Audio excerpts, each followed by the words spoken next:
Hello, good day to our dearest listeners. Welcome to another captivating episode of JB Podcast.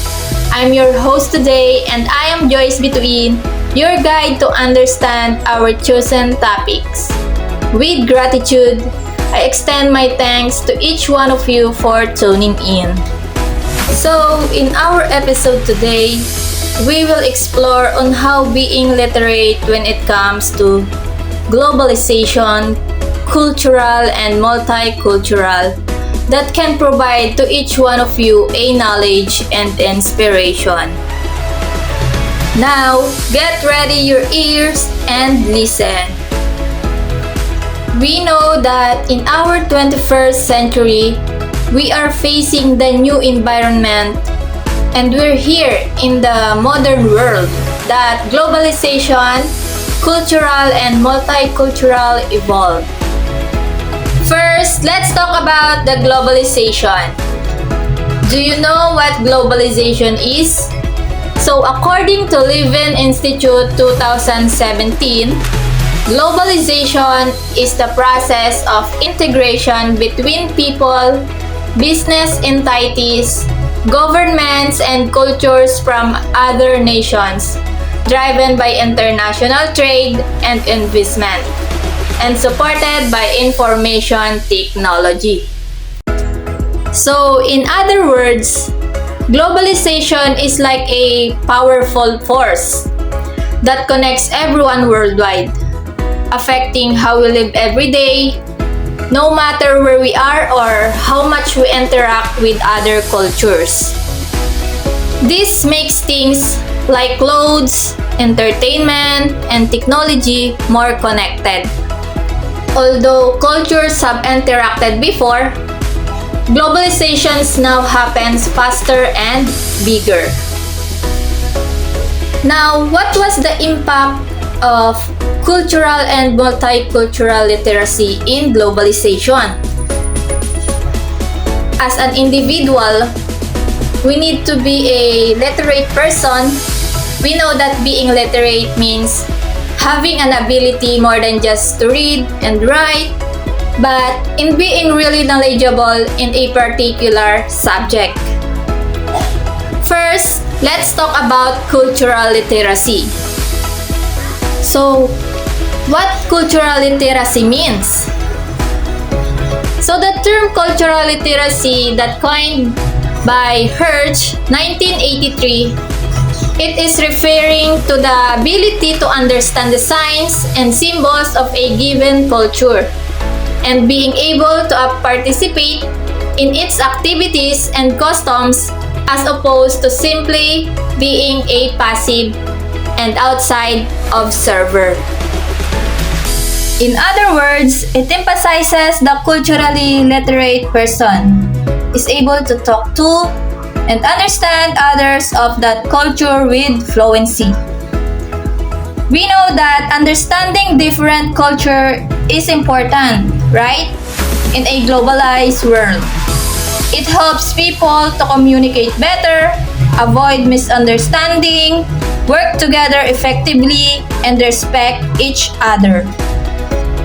Knowing about the traditions, languages, and customs in the Philippines. For examples, include the celebration of festivals like Sinulog and Ati-Atihan. Respect elders through mano po, as it reflects the value of great respect for the older generation. And that traditional gesture shows gratitude and acknowledgement of wisdom. We as Filipino citizen, we are good in pakikisama that emphasize social actions and cooperation within the community. And these values of a Filipino helps build strong connections, supporting each other and making society more united. But there are challenges for cultural literacy in the Philippines. Do you know what it is? So in our country, it's thought to keep traditional practices strong because of globalization. we also need to teach everyone about different cultures and make sure that indigenous language and customs don't fade away as things modernize. Do you understand what I'm talking about? Let's proceed to multicultural literacy. What is multicultural literacy?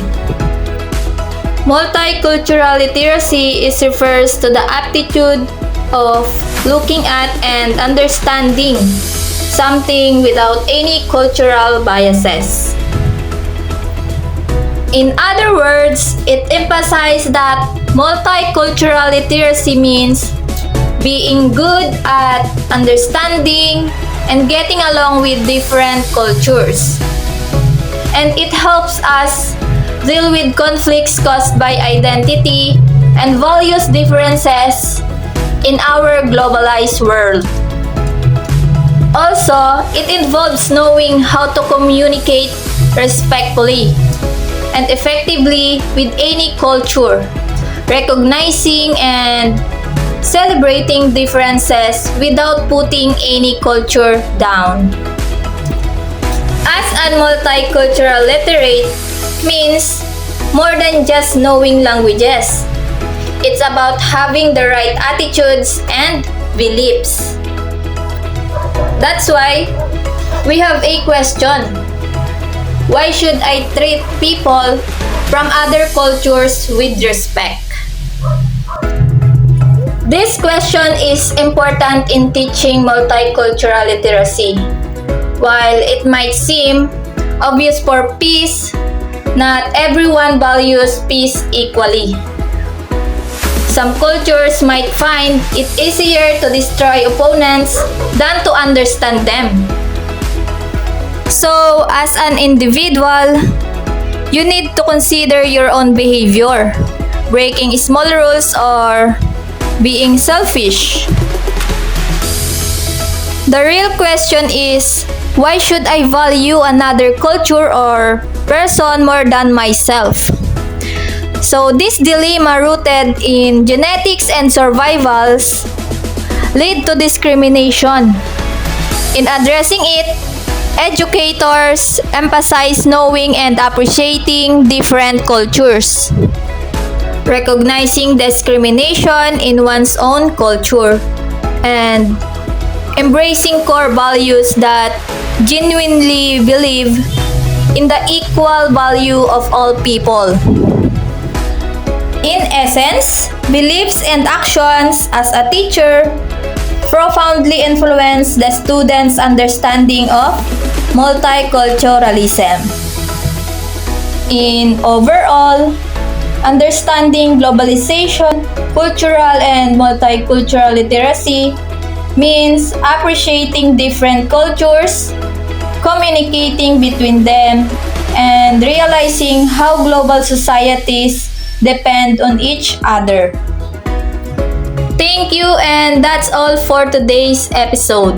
I hope that you have a knowledge and embrace the beauty of cultural differences. Next time, we keep exploring how we're all connected in this big world. Stay curious and open-minded. Again, I'm your host, Joyce Bituin. See you next time. Bye-bye!